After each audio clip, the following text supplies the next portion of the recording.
I, 18 male, was adopted by a family when I was 5. I don't know my biological parents. The family already had 3 children.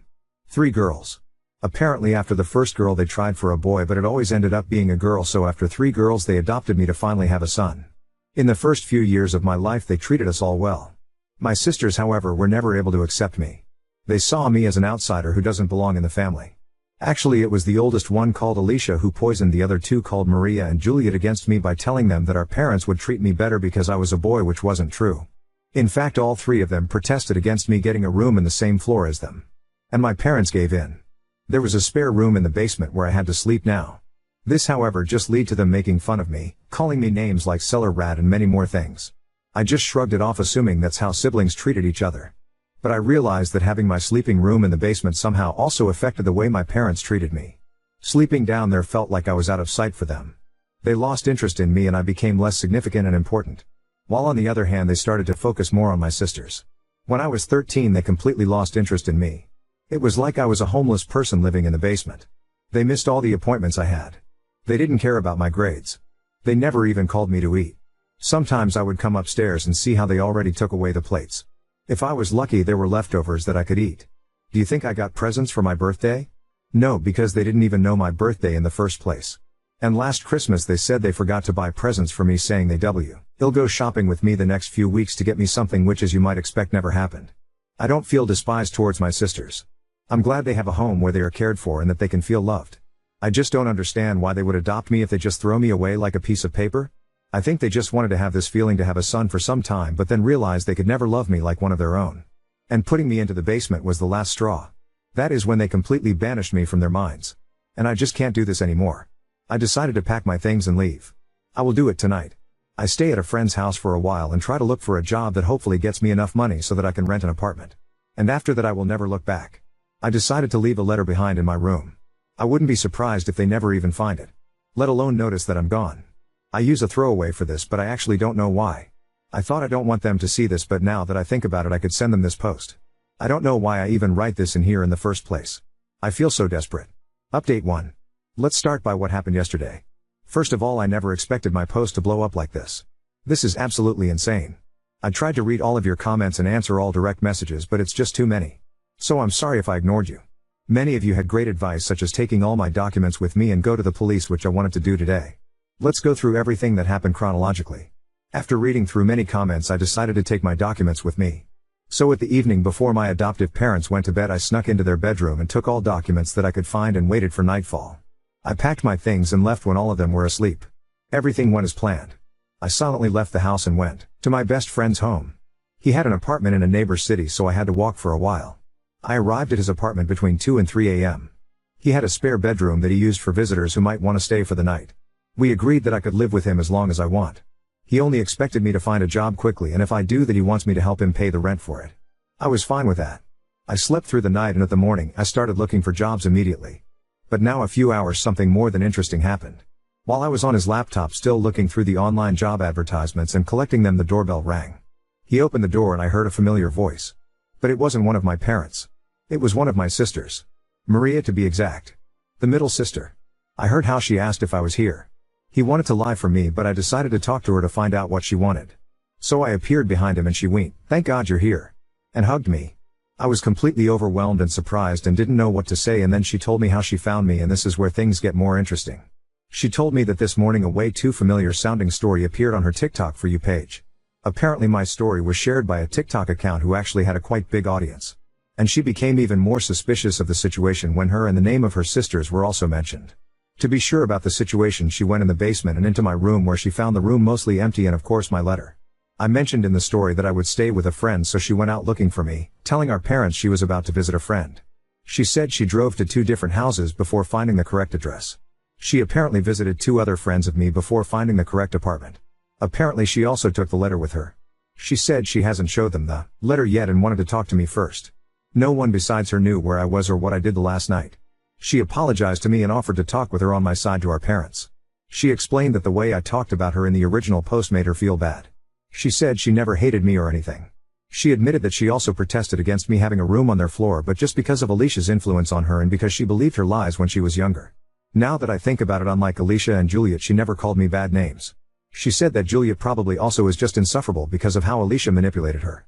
She said she never realized how bad I was treated. She never gave a second thought about me because Alicia spread rumors that I was just very socially awkward and overall didn't like any of them, and that I would just lock myself inside the basement like the worst introvert and all of that. And as a reason for her claims, she just reminded them that I was adopted and that is why I would try to make myself the outsider. I said to her that this might explain why she and Juliet might have been like that to me, but not why my parents would have behaved that way. She replied that she also can just make claims here without any proof, but she thinks it's because even between them Alicia is the golden child as the firstborn. Her and Juliet are only the failed attempts of them having a boy. And her being the golden child made it easier for her to manipulate both of them into believing the lies she told them. Then she said that she knows that mom and dad would be pretty easy to manipulate if you know how. And then she gave me 4 options. 1. I could come with her right now and talk with her to my parents. 2. She would let me think about it and leave but not tell my parents. 3. I refused to go back with her entirely, but she would tell them about the letter without telling them where to find me. 4. I refused to go back with her entirely, but she would pretend to not know anything but maybe stay in contact with me. I picked option 2 and she gave me her number. She said that if I decide to give them a chance she would support me, but she would understand if I refused to. And now we are here. I don't know what to do. I would lie if say I wasn't tempted to give them a chance, but on the other hand, if it's true that Alicia is the one behind all of that, I don't know if I want to deal with her again. Update 2. I start this by saying that many of your comments suggested that Maria could have potentially manipulated me and that I shouldn't trust her just now. Which I understand. I decided to stay with my friend. Especially since I applied for so many jobs yesterday and I think I could find one in no time. So there is no reason for me to get back with them as an 18-year-old. But these are just side facts. I would have not given you an update if nothing had happened. Apparently my adoptive parents did realize I was gone recently, so they started looking for me. They are sure that Maria knew where I was, considering she had my letter with her. I'm currently only in contact with Maria, who told me all of this. Apparently my parents tried asking her about my whereabouts and grounded her after she refused to tell them. Yes, they grounded a 21-year-old. Couldn't believe it either. As many of you suggested, I went to the police so they couldn't file a missing report about me. And meanwhile Alicia started to spread rumors again. Apparently she used my disappearance as a proof that she was right with everything, and Juliet believes every single word. She is completely under Alicia's control. Even though I didn't want to see them again, I kind of want to give Maria a chance. I asked my friend if hypothetically Maria could stay with us too. He raised an eyebrow and said only if she wants to sleep on the couch, and then he asked me why I want her here in the first place. The thing is, if she cares about me, then I don't want her to stay with his family. He was annoyed but said yes. I texted her asking if she'd consider to move out and offered her to stay with me and my friend. Before you say it. I know it seems like a way too quick decision. But I truly think that Maria is not like the rest of them. Many of you said that she probably wanted to save face, but someone wouldn't go through all that to find me and then protect me by keeping my whereabouts a secret if they just wanted to save face. Considering that I never mentioned their last names or where they live, so it's not like anyone could have known it was her in real life. I honestly think that my story opened her eyes. She answered by asking if I was for real and that she wasn't sure. I reminded her that she is 21 and probably should think about moving out of our parents' house anyway. And that she was grounded at her age is pretty effed up. They treat their children like 10-year-olds even if they are adults. She said she is not denying that she would like that, because apparently Alicia also started to spread lies about her too because of how she behaves towards me. She overheard how she was talking to her friends about her and that she was called the complicit of a maniac. Still don't know why Alicia hates me so much, but I don't care about it. She said she doesn't think it's a bad idea, but she wants to find a job to have a financial stability first before moving out. That was fair enough. And my friend was much happier this way too. He said he isn't really excited of having another jobless person living with him. But he said that if she has a job he'd gladly help her. One more reason why I think that Maria moving out isn't a bad idea is because if both her and me got a job, we could probably rent an apartment together in no time and would not have any financial problems. So yeah, that's it for now. Let's see what happens in the future. I want to mention one more thing. On my last post some people were talking badly about he TikTok account that shared my story. Please don't talk badly about the account. They didn't know it would end like that, and I don't have a problem with anyone sharing my story. Thank you for reading 3 edit. Some of you pointed out the situation with my friend. Believe me, if I wasn't sure he was okay with it, I would not have suggested it. He was unsure about the offer at first because I hadn't asked her before asking him, so of course he thought it was just another jobless person. But like I said, he is fine with it as long as she has a job. And I'm definitely grateful for what he is doing, and I will repay his kindness. Don't worry about that. Smile, what he does should not be taken for granted, and I know that. You're also right that offering her to live in his apartment is going a bit far. But like I said, he is an amazing person. I wouldn't do it if I knew he wasn't 100% okay with it. Update 3. I want to keep you updated, so here I am again. Today I got a call from Alicia. And apparently nothing is what it seems to be. I still try to process this call. I've been in contact with Maria for a few days and I truly thought she was different, but she was just like the others. When I got the call today, it was an unknown number. I froze when I heard Alicia's voice. She screamed at me saying, "Who the hell do I think I am to talk about her like that?" We had a little argument but somehow managed to calm down. I thought about hanging up, but I wondered what she wanted from me. She told me to grow up. I was never part of their family according to her, and that I should have known it since the beginning and stopped crying about it now when I could have done something about it the entire time. I admit I was angry and not very nice. I told her to go FCK herself and told her I was going to get Maria out of there too because both us wouldn't deserve a life around someone like her. Then she said something I guess she shouldn't have said. She said that I was ridiculous because Maria was a part of all of this theater and if I truly thought mom and dad cared about me. Then she accused me of trying to ruin her family and told me what really happened after I left. They tried to save their face. Maria hasn't told me the full story.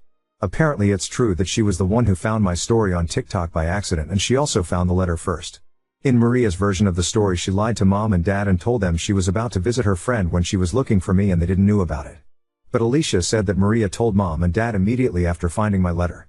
This also answers the question how Maria knew about my friend's address. I never told this to anyone except my adoptive mom. They thought that if they fooled me into thinking I had someone on my side, it would be easier for them to get to me because they assumed I probably wouldn't open the door for them.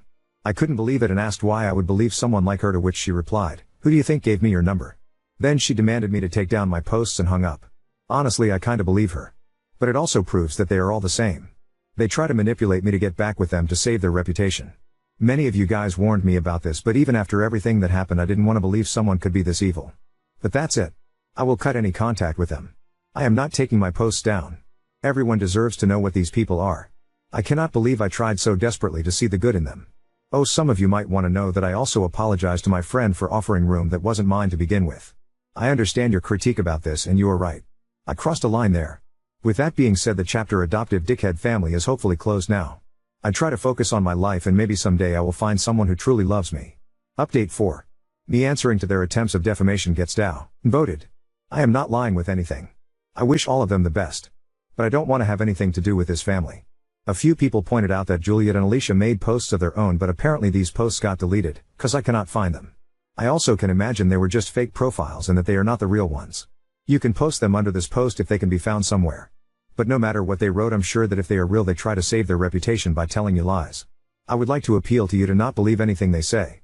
The backlash on my last post and the people calling me liar, however, is frustrating, and right now I need some peace and focus on my life and things that feel good to me. I hope you can understand that. I'm going to keep my account here for 2 days and then delete it. This way I can leave this behind and no one of the negative comments can accuse me of hiding anything or doing it for clout or Reddit karma. And everyone should be able to read my story before it gets deleted. To those who support me, I want to thank you so much. I felt safe enough to share my story and even update you. When I made the first post, I never thought it would reach so many people. So thank you all so much. 3. Edit. Okay, I just found Juliet's post on the same TikTok page that shared my story, and this post is completely fake. My name is not Ben as suggested in this post. It's more like a fan fiction of my story where someone who has nothing to do with our family tried to add their perspective. And the situations that were described there never happened. It's not even that they happened and it's just a different perspective. No. It's completely made up. Now on to second story. Parents turned against me and got a restraining order against my husband after he defended himself when my mother tried to attack him over buying a shed. I, 33F, have been married to my husband, 32 male, for a few months, but we've been ether for 6 years. My parents had asked us to move into their home 2 years back to help them out since my dad is medically disabled. We agreed because this would allow us to save up for a house. When I was 19, my father had a brain tumor and at the same time his mother was in the hospital and it wasn't good. My mom spent all her time at the hospital with my grandma, so I decided to take 2 years off from college and put in a leave of absence from my job until my dad was better so I could take care of him and my brother who is younger. Fast forward, I met my now husband at work and we hit it off. From the beginning, he took it upon himself to take my father to appointments and fix things around the house for them. When we moved in, my husband fixed the house for my parents every day after working 10 hours a day. Anything they asked of him, he did. He fixed the dryer 6 times, he repaired the HVAC system, he is not an HVAC, he took his personal time to learn the basics so our heat would work, and anything else they needed. So now we are married for a few months and have been looking for a home. My mother has been rude and passive-aggressive with him ever since we got married. Some backstory on my childhood. I was emotionally abused by my mom and was taught how to hate my father because he was always working. My mother always used to tell me that my dad had no time for me and to not bother him for anything. My mother once broke an easel over my head when I was 6 because I was playing Barbies with my friend and she wanted to play with my new one and I told her she could play with any other one she wanted. My mother has always been toxic, but I was always gaslit by family and friends and it was always my fault. My brother on the other hand had stolen from my parents, stolen thousands and thousands of dollars from them, became addicted to hard drugs and has threatened to beat my parents and myself multiple times. He's the golden child and can do no wrong. I have always resented my parents for this but was always made to believe that I was being stupid and it was my fault. My husband and I have put our own money into my parents' house to help fix it for them with no request for payment back. My parents have been ungrateful for everything we, especially my husband, have done for them, but we kept doing it because we lived there too. I recently was told by my therapist that in order to be healthy for myself and my husband I would have to confront my parents about all the issues and trauma that I had been living with. So I do this and all of a sudden, they claim my husband is brainwashing me. In their words, there was never an issue, so why am I speaking up now? I was explaining to them that my therapist wants me to work on being more healthy with my family and that is why I chose to speak to them. My husband and I received many gifts for our wedding and both of my parents said to place them in a room no one uses. Just recently, they've been complaining about the gifts and told us to figure out storage. So yesterday, we bought a small shed from Sam's Club so we can place all of our things in it. This is what set my mother off. She said it was her house and we had no right to purchase it. When we tried to explain the reason for it, she started screaming at my husband, telling him he does nothing in the house and we just choose to do whatever we want to do because we are selfish. She also said she wanted us out of her house. I told her we had no place to go and that we needed time. She then charged my husband and went to punch him in the face. My father stopped her and then they called the police. When the police came, they told us that they felt sorry for us because we hadn't done anything but that they decided to place a temporary restraining order on my husband and that they wanted me evaluated for brainwashing and Stockholm Syndrome. All of this over a freaking shed? The cops came a few hours later and said that I didn't have to leave, but that temporarily he would have to. So we packed up our things and our dog and left to a hotel. I've been getting messages from family saying that I'm in the wrong and I'm an asshole because I put my parents through hell. I've decided for my own mental health that I need to cut off all toxic family members because my husband and I don't deserve this.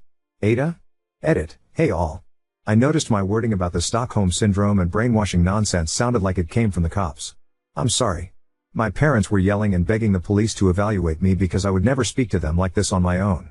The police obviously didn't do anything of the sort and even told my parents that I was clearly speaking for myself and was under no duress. Update 1.